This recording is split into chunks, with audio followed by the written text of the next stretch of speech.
യഥാർത്ഥത്തിൽ ഡീൽ ആർക്കാ ഉള്ളത്? ജനങ്ങൾക്ക്. നിങ്ങളുമായിട്ടോ? പിന്നെന്താ, ഞാൻ ചോദിക്കട്ടെ അരുൺകുമാറെ, വാക്തോരണി ഇങ്ങനെ കിട്ടുകിട്ടുന്നതിന് അടിക്കല്ലേ എന്ത് പറഞ്ഞിട്ട് ഞങ്ങളും തമ്മിൽ ഡീലുണ്ടെന്നാ. TM പ്രതാപൻ എന്നോ കഴിവ് കെട്ടവൻ തൃശ്ശൂർ 5 കൊല്ലം കൊണ്ട് നശിപ്പിച്ചു. അതിന്റെ പേരിൽ കഴിവ് കെട്ടവൻ ഞാൻ പറഞ്ഞോളാം, ഒരു സംശയമില്ല. പറയപ്പെടുന്ന കഴിവ് കെട്ടവൻ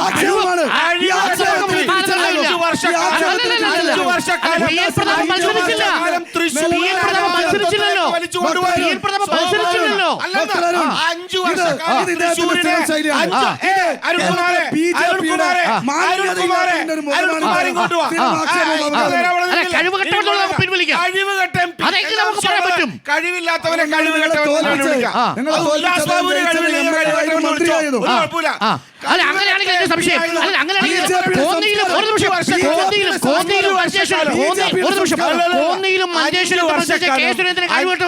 അഞ്ചു വർഷക്കാലം ജയിച്ച MP ആയിരുന്നു അല്ലെ? ജയിച്ച MP ആയിരുന്നു. 10 ഹൈമാസ്റ്റിലായിട്ട് കൊടുക്കലല്ല വികസനം എന്ന് പറയുന്നത്. ആയതുകൊണ്ടാണ് അവിടെ 86,000 വോട്ട് ഈ ആർഷോന്റെ പാർട്ടിയിൽ നിന്നും ഈ ബഹുമാനായ കോൺഗ്രസിന്റെ പാർട്ടിയിൽ നിന്നും ഞങ്ങൾക്ക് വോട്ട് കിട്ടിയിട്ടുണ്ട്. ഞങ്ങളുടെ സുരേഷ് ഗോപി അവിടെ ജയിച്ചത് ഒരു സംശയവും വേണ്ട.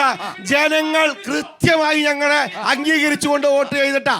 ഒരു കാര്യം ചോദിച്ചോട്ടെ, നിങ്ങൾ ഈ പാലക്കാട് ഒരു ഹൈഡ് ആൻഡ് സീക്ക് പ്ലേ അല്ലേ ഇപ്പൊ കളിച്ചുകൊണ്ടിരിക്കുന്നത്? പാലക്കാടിനകത്ത് സാധാരണക്കാരായിട്ടുള്ള ജനവിഭാഗങ്ങളുടെ പ്രശ്നങ്ങൾ പരിഹരിക്കുന്നതിലും പറയുന്നതിലും എന്താ അരുൺകുമാർ ഓടി രക്ഷപ്പെടുന്നേ? അരുൺകുമാർ ആ വിഷയത്തിലേക്ക് വരുന്നില്ലല്ലോ. അരുൺകുമാർ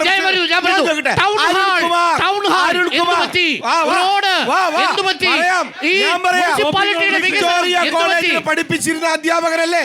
കാംബ്രിഡ്ജ് യൂണിവേഴ്സിറ്റി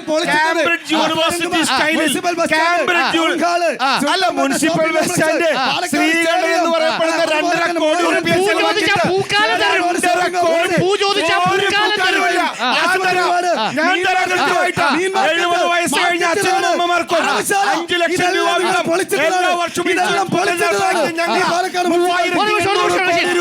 3,800 കോടി രൂപയുടെ സ്മാർട്ട് ഇൻഡസ്ട്രിയൽ സിറ്റി ഈ പാലക്കാടിന് 51,000 പേർക്ക് ജോലി കിട്ടുന്ന പദ്ധതി. 51,000 പേർക്ക് തൊഴിലോ? എപ്പോ കൊടുത്തു? ചോദിക്കാൻ നമുക്ക് വരും 1,800 കോടി രൂപയുടെ കേന്ദ്ര സർക്കാർ പദ്ധതി ഇവിടെ അറിഞ്ഞില്ല. 51,000 കോടിയുടെ തൊഴിൽ വന്നോ? 51,000 പേർക്ക് എന്നാ പറഞ്ഞത്. 3,800 കോടി രൂപയുടെ സ്മാർട്ട് ഇൻഡസ്ട്രിയൽ സിറ്റി 51,000 പാലക്കാടുകാർക്ക്. അതിൽ അതൊക്കെ സമ്മതിക്കാം, പക്ഷെ മുനിസിപ്പാലിറ്റിയിലോട്ട് പോകുന്ന റോഡൊന്നും വൃത്തിയാക്കിയാൽ മതി. സ്മാർട്ട് സിറ്റി അരുൺകുമാറെ ഇങ്ങോട്ട് വാ. ഞാൻ നേരത്തെ പറഞ്ഞപ്പോ അരുൺകുമാറിന് എന്താ അറിയാത്തത്? തദ്ദേശ സ്വയംഭരണ സ്ഥാപനങ്ങളുടെ മന്ത്രിയായിരുന്ന MP രാജേഷ് ഒറ്റ കാര്യം, ഒരൊറ്റ മിനിറ്റ് അരുൺകുമാറെ, 15 ദിവസം ഇരുന്ന് നമ്മൾ ചർച്ച ചെയ്തിട്ടില്ല കേരളത്തിലെ റോഡുകളുടെ പ്രശ്നങ്ങളെ കുറിച്ച്.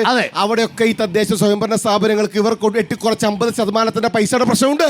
ആ പൈസയുടെ പ്രശ്നം നടപ്പിലാക്കാതെ ഇന്നത്തെ മാതൃഭൂമിയിലുണ്ട്, പത്രത്തിൽ എന്ന് പറഞ്ഞാൽ ഇന്ന് മറ്റേ കടം മേടിച്ചിട്ടുണ്ട് നമ്മുടെ സർക്കാർ. ഇനി 11,500 കോടി വയനാട്ടിൽ ഹർത്താല. എന്തിനാ ഹർത്താൽ എന്നറിയാമോ? ഈ കേന്ദ്ര ദുരിതാശ്വാസ സഹായം കൊടുക്കാത്തതിന്റെ പേരിൽ.